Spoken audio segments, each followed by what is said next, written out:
This is Eric over at Taigen. Today we were going to look at the T34. We're going to look at this a little bit more close up. It's going to be a longer video than I usually make, so stick with me here and we'll actually go over this tank in detail. I've already done another video on the slip ring, the 360-degree mod. If you guys look at that, I've also done one with the gearboxes. We'll be looking into that as well. Today I'm going to open this up, we're going to look at it, we're going to look at the turret a little more, we're going to look at the gearboxes a little more, and the inside of the tank, which I don't think that we've covered enough for you guys. So this is our infrared model. We'll start out here. The T34s will come in metal versions. They will come with a metal chassis on the bottom here. This is also your latch to open up the top of the tank. We'll go over that in a little bit. This is also new on our metal chassis. Usually we put the switches and stuff on the inside of the tank. This time we're going to put it on the bottom. That is an on-off switch for your smoke unit, also for the main power of the tank, the volume switch, and there is a charge port. We do not sell that charge. It's actually for the European version, but of course it's not that hard to retrofit it for your own battery, and all the necessary items are already in place. So the only thing you got to get is the adapter and of course the battery, and however you charge it's on your own. So the infrared version is not going to have a hatch right here like we usually do. It's going to have the infrared port right here. So your Apple is just going to, sit right down in there completely. On our infrared models, which is our green version here, the hatch is actually going to open up. So we're just looking over the infrared one today. Now, we do have the photo etch grills. These are plastic right now. We also have the drum barrels and stuff will already come on there, and they will be painted and weathered like you see. These front tracks right here are plastic. This is metal hatch. It is working, of course. And then, of course, we've got a metal patch up here.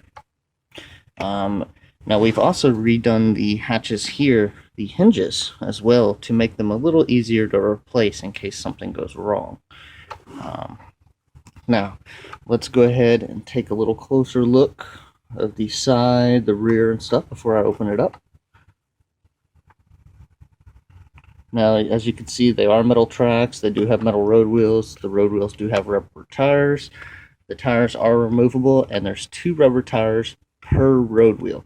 So there's 1 tire on the outside here and 1 tire on the inside as well.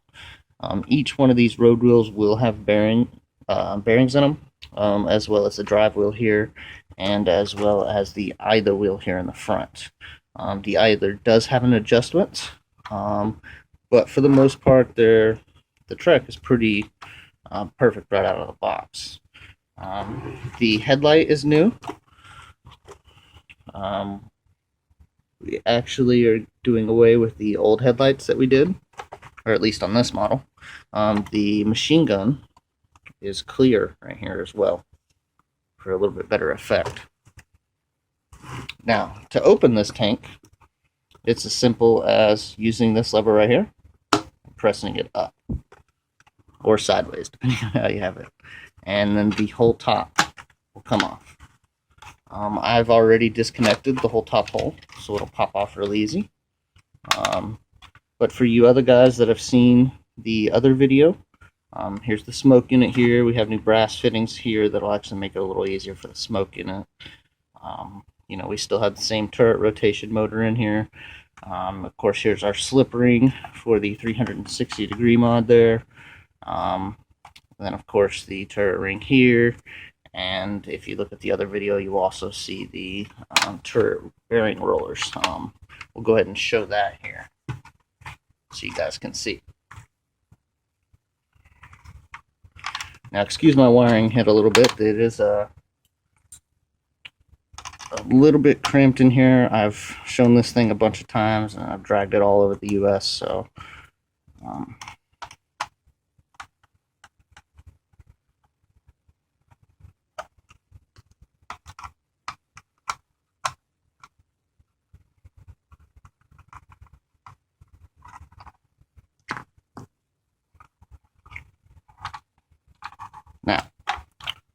So you guys can see here, these are our new rollers for the bottom of the turret. This will actually make it a little smoother. If you guys can hear, they actually roll really well. So that'll make the turret rotation a little smoother as well. So let's go ahead and move on to the lower chassis. So here's the lower chassis. As you guys can see, it does come with the smaller battery. This is the 1700 milliamp instead of the 2000. But as you guys can see, you can move the speaker over just a little bit, you can move the motherboard over a little bit, and then you've got a lot more space right here to put a 2000 or an aftermarket battery, whichever one you wish. And of course, right here is where the charge plate is already pre-wired for you. And of course, that's on the bottom that we've seen earlier with the charge there. So once again, that's up to you. But anyways, we'll continue on here. So battery, we've got your speaker here, your motherboard, and then we've got a high-low steel gearbox. And this steel gearbox will actually come in this model. So that will be the stock gearbox for the T34, will be these steel gear sets. And these will have bearings as well. We'll have an inside bearing right there, and an outside bearing over here. So you'll have 2 bearings per drive set over here. So what we'll go ahead and do is we'll take off the tracks so we can look at this gearbox a little better. Okay, so first off, what we can start off with doing is removing these tracks. The tracks are removed the same way as we remove the other ones. I like using a thumbtack, and then I chop off the ends so that it's kind of flat. I set it in one of these pins, find one here, and just give it a small tap. Now, that was enough tap and it didn't come out, nor did it move. So that probably means that I'm hitting on the wrong side. Whoop. Yeah, so what you can do is actually flip the tank over, because the pins actually are textured on one end.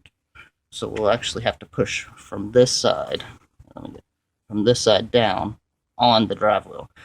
The reason you want to do it on the drive wheel is because it's actually holding the track and supporting it around this edge, so that when you press force down on the pin, you're not actually pressing down on the drive wheels here or the idler wheel here, which doesn't have as much support as this drive wheel. So there are other ways to take off the tracks, but I find this to be one of the easiest. So I'm going to go ahead and pull this track off here. Okay, so I gave it a little tap there, and if you guys notice, the pin came out here. Just take the pin out, set it aside, and when you pull this thumbtack out, the whole track is ready to come. So we'll go ahead and set this one aside.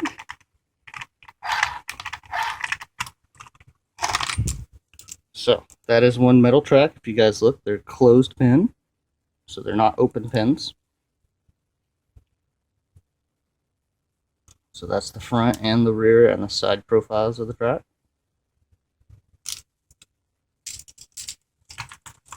Now let's go ahead and do the other side. Now I'm probably going to have to hit the pin from this side as well. Okay. So I went ahead and hit that one, and the pin's starting to come out there. So we'll go ahead and rotate it down a little bit so I can get my hand on it here. We're going to pull out. And then, of course, we've got this track as well. So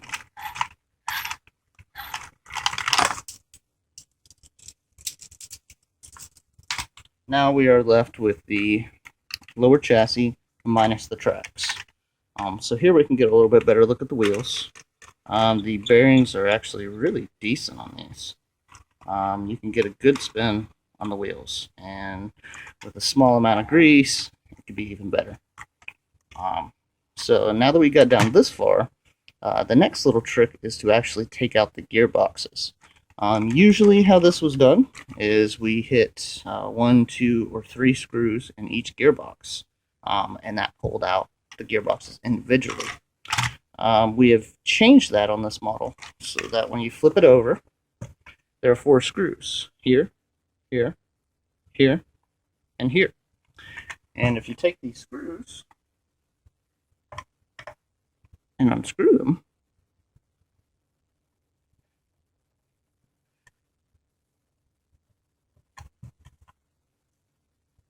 something quite different than what we used to do happens.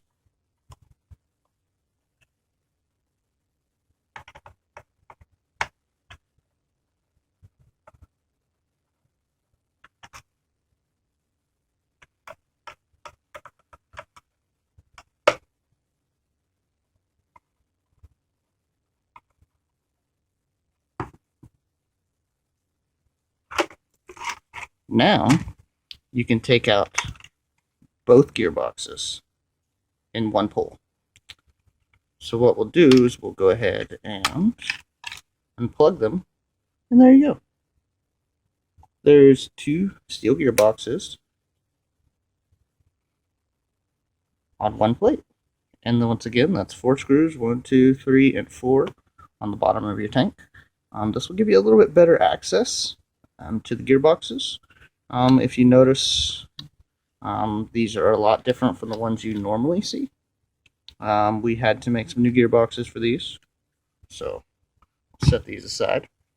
Now we have your drive wheels here. Now, if you guys notice, the drive wheels are a little different. They're actually, the steel gear is not attached to the gearbox like we normally do. Normally, they have one more gear here, and that's a final output shaft. And that shaft is what we attach the drive wheel to. On this model, we've actually changed that. So, there's actually a nifty little feature with this. There's 2 screws, one right here, and then one right here. And on the other side, there's 2 as well.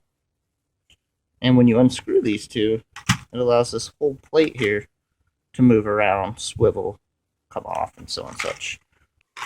Let's get these screws off.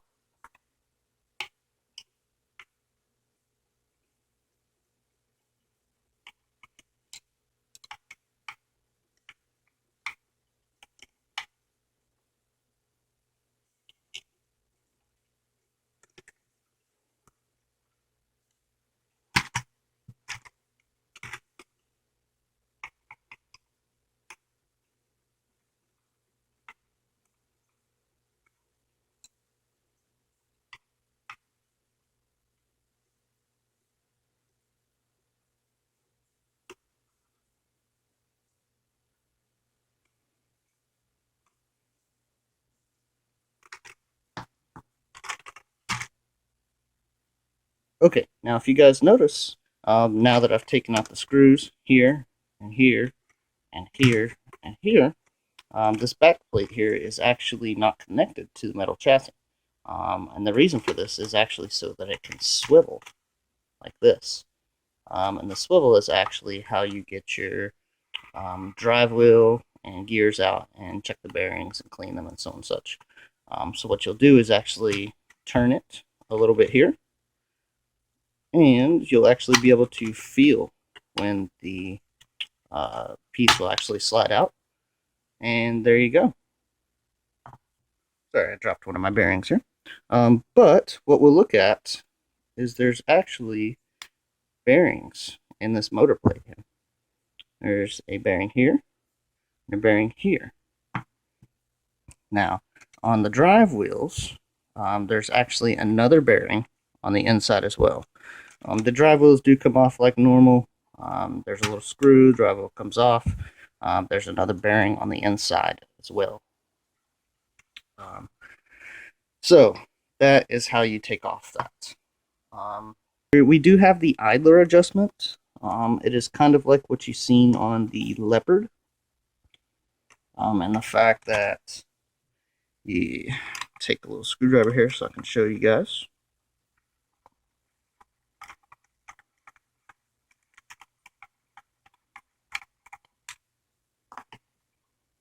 And how this idler system works, we can see here, is there's actually just a little knob like that. And it can sit in any of those settings. So it's actually pretty variable. But that is the idler adjustment system. You guys have seen the idler adjustment. You guys have seen the gearboxes. You've seen the turret over there. We've seen all the insides. The only thing that I really haven't gone over is the suspension system. They are shock based here, but you can get the shocks off. You can unscrew these pieces and put your own shocks in there if you wish to change the suspension as well. And that's about it. So if you guys feel like I missed anything, and you guys want me to go over it, just let me know, and I'll make you another video.